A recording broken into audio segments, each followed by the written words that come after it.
All right, team. We've just created the smallest 65-watt GaN charger in the world. So, now we need to tell everyone about it. Any ideas? I got it! We can explain the dimensions with infographics. Huh? Who doesn't like data? Infographics? Please. What we need is some sleek CGI. Picture this. Smoke rolls out, and a charger just floats in the air. Then, it's pressed into our Supertiny GaN, and boom! Clean, smooth. And, just as they're watching, whoosh, it rockets off. No, wait. How about we make it explode?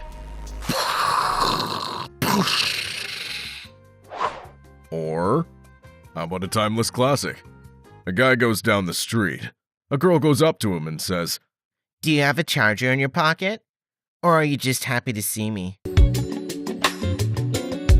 Huh? Guys, come on, it's not that hard. Just look at how small it is compared to Apple and Samsung chargers. That's all we need to show. Go get it now.